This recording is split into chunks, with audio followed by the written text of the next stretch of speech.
Ini kami sudah terhubung melalui via Zoom bersama dengan Bapak Rio Rizaldi yang merupakan founder dan CEO Galeri Saham. Langsung saja kita sapa. Pak Rio, apa kabar Pak? Baik Pak.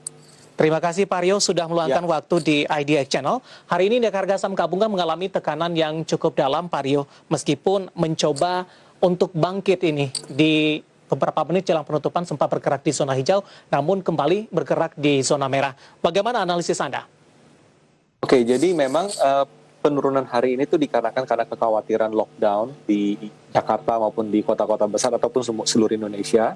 Cuman ternyata dengan melihat perkembangan yang ada, ternyata investor melihat bahwa efek terhadap ekonomi mungkin tidak terlalu seburuk apa yang dibayangkan. Apalagi kita juga udah punya pengalaman mengenai pembatasan gerak dari tahun lalu. Jadi harusnya sih masyarakat udah akan lebih terbiasa dibandingkan dulu ketika pertama kali.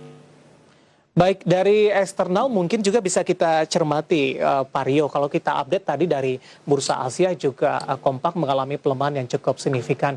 Data terbaru di mana The Fed, salah satu petingginya ada James Bullard, ini menyatakan ada kemungkinan kenaikan suku bunga acuan lebih awal lagi setelah di 2023 dipercepat sebelumnya terkait dengan kondisi inflasi terkini yang terjadi di Amerika Serikat. Bagaimana Anda melihat respon investor terhadap sentimen The Fed ini, Pak Rio? Jadi memang kan terlihat bahwa memang tingkat inflasi di Amerika memang tinggi. Cuman ada yang bilang inflasi itu tinggi karena recovery di ekonomi yang tidak akan berlanjut di kuartal berikutnya. Jadi memang kita memang perlu melihat data inflasi sih nantinya Pak. Jadi kalau inflasi ternyata sudah mereda, maka kekhawatiran tersebut bisa dikesampingkan. Tapi kalau ternyata inflasi masih terus tinggi, maka memang kita harus lebih berhati-hati terhadap impact dari kenaikan suku bunga The Fed itu. Pernyataan The Fed ini hanya akan memberikan sentimen sesaat saja, Pak Rio? Kelihatannya saat ini, jadi kita harus sampai menunggu data keluar ya Pak ya. Iya.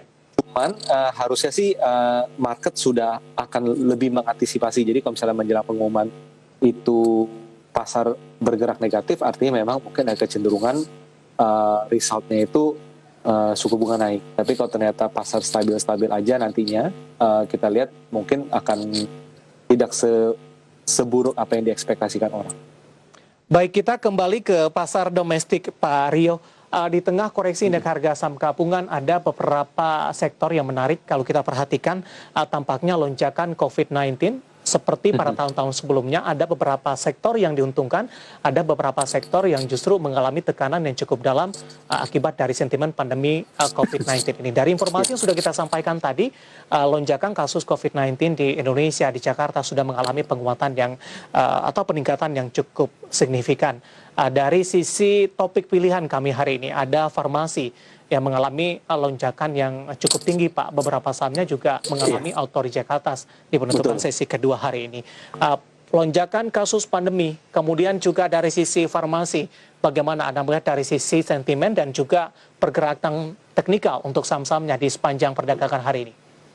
Iya, jadi kalau kita udah mengacu pada data, terutama data tahun 2020 kemarin, maka kita melihat bahwa sektor rumah sakit, farmasi itu diuntungkan, termasuk lab, tes lab bisnis seperti itu. Karena teman-teman pasti melihat di kuartal 3 reportnya makin meningkat, kuartal 4 makin meningkat, bahkan kuartal 1 juga tidak sedikit yang result bisnisnya itu meningkat. Jadi memang ketika ada sentimen bahwa ya ini sangat disayangkan, kayak maksudnya COVID-nya itu meningkat, penyebarannya meningkat, tapi memang pada dasarnya yang mendapat benefit itu adalah dari sektor farmasi, walaupun kita nggak ngarepin terus meningkat seperti sana. Jadi memang pada dasarnya market mengekspektasi kinerja baik yang sudah terjadi di tahun 2020 tersebut akan bisa berlanjut di tahun 2021, sehingga mereka memburu sektor-sektor farmasi tersebut ataupun rumah sakit. Baik.